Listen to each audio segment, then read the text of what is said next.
Today, Governor Kristi Noem is responding to online criticism for a snippet in her new upcoming book. The book is titled No Going Back, and according to an article for The Guardian, Noem shares the story of shooting her 14-month-old hunting dog. She portrays it as an example of her willingness to do things that are, quote, difficult, messy, and ugly if that task needs to be done. How's everybody doing? My name is Anthony Brian Logan, and today we got to talk about the governor of South Dakota and Trump's VP pick frontrunner Kristi Noem getting heavily criticized over a story she told in her upcoming book about having to put down a dog and a goat. Well, the goat is not really the point of the criticism because that doesn't really count, but the dog, that's where a lot of the negativity, the vitriol, and everything has emanated from. Kristi Noem is being called all sorts of names on the internet. They're calling her a psychopath, unfit for the job, a lunatic, right-wing nut job, a little bit of everything. And a lot of the criticism comes from the left and the right. I think the criticism that she's getting is unfair because we got to understand the context behind which she had to put down a dog. These kind of things happen in the environment in which Kristi Noem grew up, and at a certain point kind of lives to this day. Before we go any further, let's check out our article right here. And you can see some of the criticism and the negativity behind it. This is New York Times. Where's Cricket? Don't ask Kristi Noem as she defends deleting her dog. In the forthcoming book, the South Dakota governor, seen as a potential VP pick, tells of shooting her hunting dog and a goat. All right. It's just, you see these kind of headlines where it's kind of passive aggressive, negative, and in my opinion, it's unfair for that to be the case. All right. Now, Kristi Noem has defended what she did, and she says, look, we love all animals, but tough decisions like this happen all the time on the farm. Sadly, we just had to put down 3 horses a few weeks ago that had been in our family for 25 years. If you want more real, honest, and politically incorrect stories that'll have the media gasping, pre-order No Going Back, which is an upcoming autobiography, I believe. And then you see this headline from The Guardian.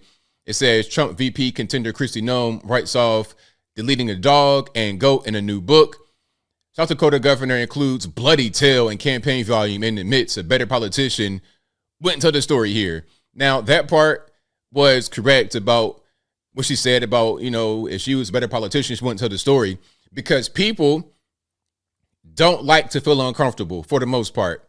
And when you tell somebody who's not familiar with farm life, being on a ranch, having animals that serve a purpose rather than being emotional support or a family friend, when you tell these kind of stories about putting dogs down, it makes people feel uncomfortable and they don't like it. And what they do is lash out against the person. This is why politicians behave the way they behave. They're clean shaven, big smile, shaking hands, kissing babies. Is to make you feel comfortable. That's why they act like that. When they do things that are beyond that, they kind of get in trouble with the average normie. All right. Now, let's keep on going here. Let's get the full context because people are saying, oh, well, she put the dog down. She shot that dog out of anger and she's unfit. But let's get the actual context because remember, she lives in and is from South Dakota and she grew up on the farm. So these animals had more utility rather than just being your personal dog you have in your house that is laying around, playing with treats, playing with the youngins and everything else. It's a little bit different on the farm. But let's read. Cricket, the untrainable dog, Noem writes, behaved like a trained assassin. When Noem finally grabbed Cricket, she says, the dog whipped around to bite me. Then, as the chicken's owner wept, Noem repeatedly apologized, wrote the shop family a check for the price they asked, and helped them dispose of the carcasses littering the scene of the crime. So what's going on here is that the dog had deleted some chickens, and these were another family's chickens. And in the process of the dog deleting the chickens, the dog tried to bite Kristi Noem. So it's like, okay, now we got a violent dog that's trying to bite me and is biting the chickens, deleting the chickens. If we don't put a stop to this right now, the dog's going to go try to delete more chickens, maybe some sheep, and then they may be successful in biting a human or humans. So we got to put a stop to this right now and put the dog down. But let's keep going here. Through it all, Noem says, Cricket was the picture of pure joy. I hated that dog, Noem writes, adding that Cricket had proved herself to be untrainable, dangerous to anyone she came in contact with, and less than worthless as a hunting dog. At that moment, Noem says, I realized I had to put her down. All right. Noem, who also represented her state in Congress for 8 years, got her gun and then led Cricket to a gravel pit. Now, people are really offended at this. They're saying, how could she do that? That's inhumane, all this, that, and the third. But here's another picture right here. And that's Kristi Noem, of course, with a dog, not a puppy, I don't suppose, a regular dog that's cool, right? And you see she has on her hunting gear, back of the truck with the rifle. And then here she is with big deer, okay, big elk, deer, whatever that is. I'm not a farm guy, so please pardon me, all right? Now, it's okay to take pictures like this, and don't worry about a picture of Trump in the bottom. It's just what I found. They just want to make Trump look bad all the time. But it's no problem having these kind of pictures like this, right, of her with this animal. But if it was that animal and you had to put it down because it was dangerous, then that's a problem. But when you're on the farm, you have a lot of different animals. You have cows, chickens, dogs, cats, goats, horses. You got all kind of animals, and they serve purposes. As she said, she had to put down them horses. Nobody cares about that because nobody has a horse as a personal pet. People have dogs as personal pets, and they love them like their children, so they see them as different than other animals, when in reality, that's not really the case. Now, some are going to say, well, hey, ABL, rather than putting the dog down, why not give the dog to a trainer, get a dog to a shelter, and, really get the dog trained up properly? Well, I mean, first of all, you're talking about a person who lives on a ranch, a person who is a farmer and grew up that way their entire lives. They grew up that way. They grew up training animals, raising animals. So why would you pay a trainer when you're the trainer? How much better could a trainer do than you if you are literally a farmer and your whole job is to raise animals? Beyond that, you have to give the dog to a shelter at a certain point, and these shelters are often overrun with dogs. So what happens when these dogs don't get adopted is that they get put down anyway. PETA is famous for putting down dogs. So why have this violent dog go to a dog jail for however long, just languish away, and then still get put down? Or you pay a trainer X amount of money to do a thing that you could not do and it's still not successful, and you just out that money.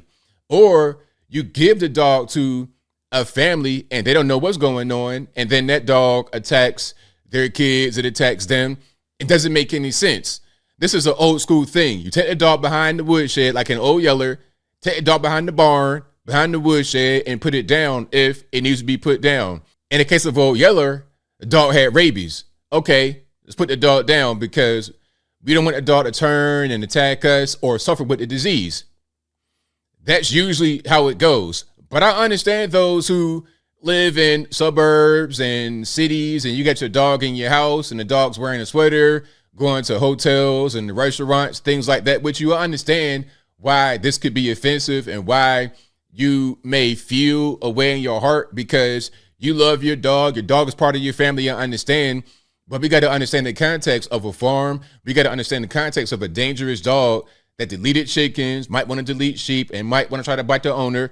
It'd be the same way. Like, what if a dog bit a human being? What are you going to do? Oh, okay, yeah, the dog bit me and I had to go to the hospital, but yeah, I could still train the dog. If you're a dog trainer, you're a farmer, and you're not successful at being able to get this dog turned around, the humane thing to do, in my opinion, would be to put the dog down. It's not about being cruel. It's not about being some type of psychopath. It's about doing what's right when you're talking about animals.